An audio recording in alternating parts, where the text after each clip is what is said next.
Hello students, आज हम एक न्यूमेरिकल सॉल्व करने जा रहे हैं बाई एनसी फोर्स पे। क्वेश्चन आपको स्क्रीन पे दिखाई दे रहा होगा। जैसे कि लिखा हुआ है कि किसी पिंड का भार हवा में 50 न्यूटन है।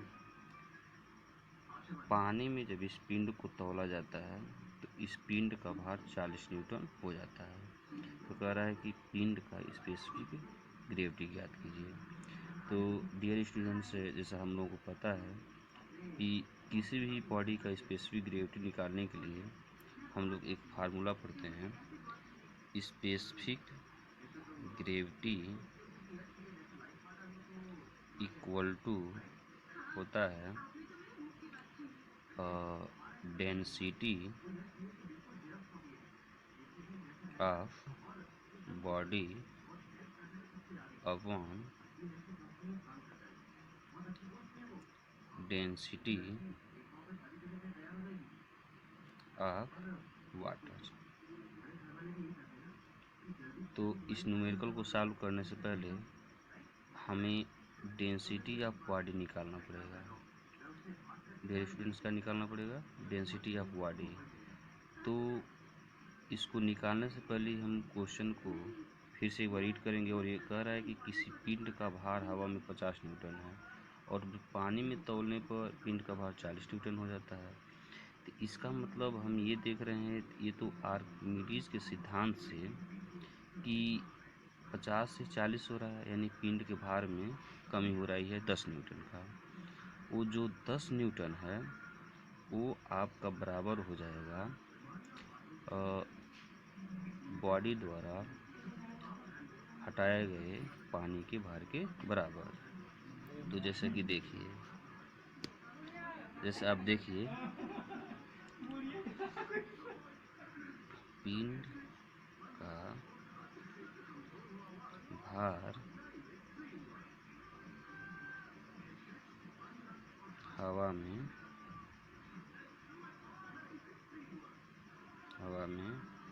इक्वल टू 50 न्यूटन और पिंड का भार पानी में ये कितने हो जाएगा, 40 न्यूटन आपका दिया है। तो आप यहाँ से निकाल सकते हैं भार में कमी आप निकाल सकते हैं। कितना आएगा, 50 न्यूटन माइनस 40 न्यूटन। तो ये 50 में से जब 40 को घटाएंगे तो कितना न्यूटन आएगा, 10 न्यूटन। ये 10 न्यूटन आपका भार में कमी आ गया। डियर स्टूडेंट्स, अगर ये ध्यान दें कि आखिर 10 न्यूटन क्यों कमी हुई उसके भार में, तो दिक्कत ये हुआ कि जब हम पिंड को वाटर में डुबोए डाले तो क्या हुआ कि पानी के द्वारा अपवर्ड एक फोर्स काम किया, उसे ही हम क्या कहते हैं, बायएंट फोर्स कहते हैं। और आर्किमिडीज ने बताया कि उस बायएंट फोर्स का मान पिंड द्वारा हटाए गए फ्लूइड के वेट के बराबर होता है। तो इसका मतलब ये हुआ कि ये जो 10 न्यूटन है ये पिंड द्वारा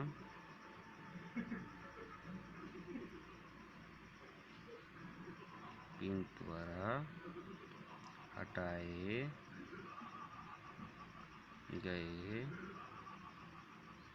पानी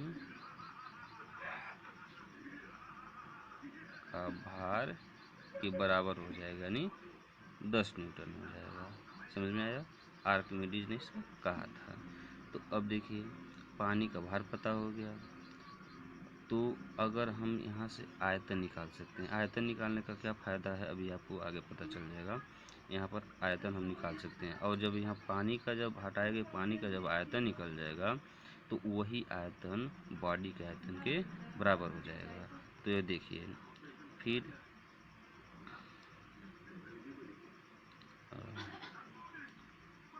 हटाए गए पानी का आयतन डियर स्टूडेंट्स, हम लोग जानते हैं यहाँ पर हम थोड़ा सा बता दे रहे हैं। हम लोग जानते हैं कि जो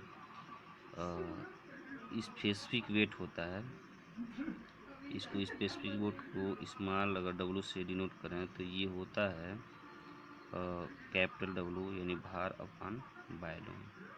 तो यहाँ से अगर हम यहाँ आयतन निकालना चाहें तो आप क्या लिख सकते हैं, लिख सकते हैं यहाँ पर डब्लू अपन स्मॉल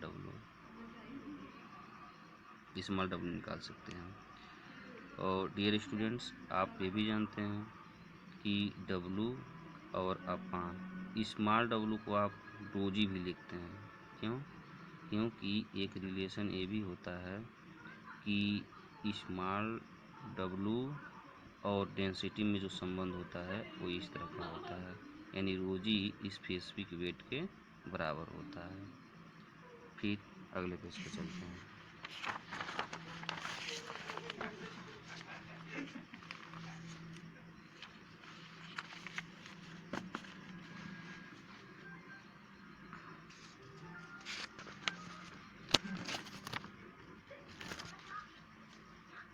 तो यहाँ से पानी का आयतन हम निकाल सकते हैं।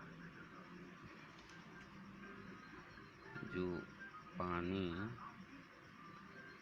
का आयतन होगा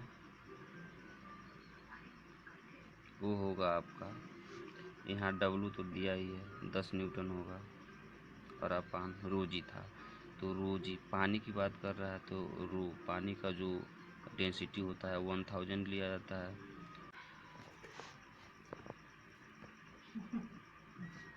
डियर स्टूडेंट्स, अब हम कैलकुलेटर की सहायता से देखिए हम चालू कर लेते हैं। 10 डिवाइडेड बाई 1000 मल्टीप्लाई बाई 9.81। जब आप निकालेंगे तो आपका आ जाएगा, आपका आ जाएगा ये 1.01 इंटू 10⁻⁻3। ठीक है स्टूडेंट्स, ये हो गया आपका, सब मीटर क्यूब में हो जाएगा, मीटर क्यूब में हो जाएगा। ठीक है, अब आप जानते हैं कि बॉडी जब पानी में डाला जाएगा तो उसका जितना वॉल्यूम होगा उतना ही पानी भी हटाएगा। तो इसका मतलब जब पानी का आयतन जब निकालनी है तो उतना ही आयतन बॉडी का भी होगा। तो यहाँ से हम लिख सकते हैं कि पिंड का आयतन, यानी ये आयतन पिंड के आयतन के इक्वल हो जाएगा, यानी 1.01 इंटू 10⁻⁻3 मीटर क्यूब। अब डियर स्टूडेंट्स, अब क्या करेंगे हम, ये देखिए पिंड का आयतन भी पता चल गया और पिंड का हमें वेट भी है। हवा में पिंड का वेट दिया है कितना, 10 न्यूटन, सॉरी 10 न्यूटन ने दिया है, 50 न्यूटन दिया है। ठीक है, तो अब आप एक फार्मूला और जानते हैं कि ये जो पिंड का जो भार होता है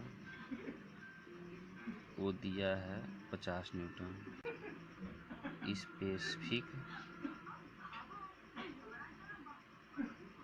स्पेसिफिक वेट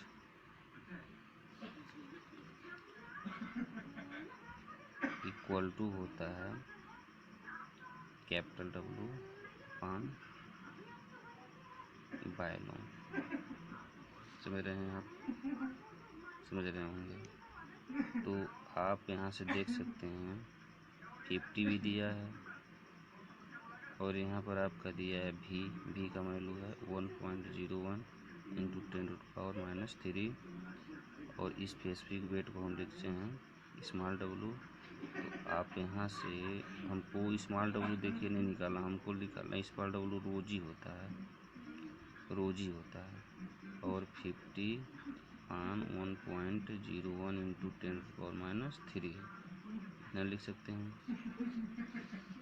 लेकिन हमको यहाँ पर रोज से मतलब है, इसलिए जी को हम नीचे ले जाएंगे तो ये आपका हो जाएगा 50 और डिवाइडेड बाई 1.01 इंटू 10⁻³ और डिवाइडेड ये जी यहाँ पर चला आएगा तो हम इसको 9.81 ले सकते हैं।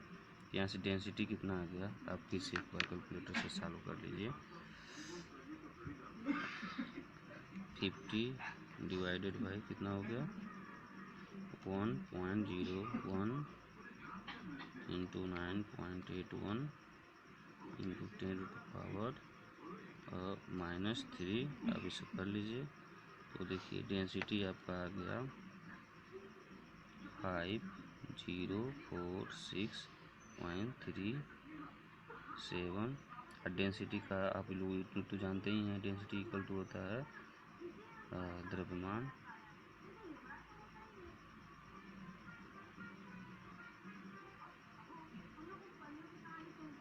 केजी पर मीटर हो जाएगा, केजी पर मीटर क्यूब। ये आपका डेंसिटी निकल गया। अब देखिए जैसा कि हमने पीछे पेज पर आप लोग देख सकते हैं कि मैंने शुरुआती में बताया था कि जो स्पेसिफिक ग्रेविटी होगा वो डेंसिटी ऑफ बॉडी होगा और डेंसिटी ऑफ वाटर होगा। तो डेंसिटी ऑफ वाटर तो हम लोग पहले से जानते ही हैं 1000 होता है और डेंसिटी ऑफ बॉडी हम लोग अभी निकालनी है, यानी डेंसिटी ऑफ बॉडी निकालने के लिए ये पूरा प्रोसेस किया गया है। तो आप अब इसको सॉल्व करते हैं बहुत आसान तरीके से। इस समय वह फार्मूले को लिख देते हैं कि स्पेसिफिक ग्रेविटी इसके लिए बॉडी के लिए क्या हो जाएगा डेंसिटी ऑफ बॉडी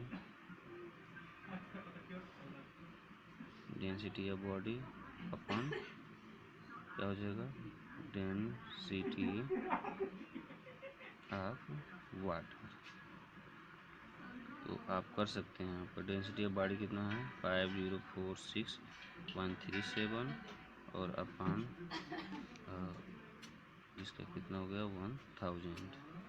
तो डिवाइड करने पर आप देखिए कितना आ रहा है, डिवाइड करने पर 1000 तो ये आपका आ गया 5.046। ये आपका आ गया स्पेसिफिक ग्रेविटी वाटर का। और यही पूछ भी रहा था, ये हमारा आंसर हो गया, ये हमारा आंसर हो गया। Thank you very much students.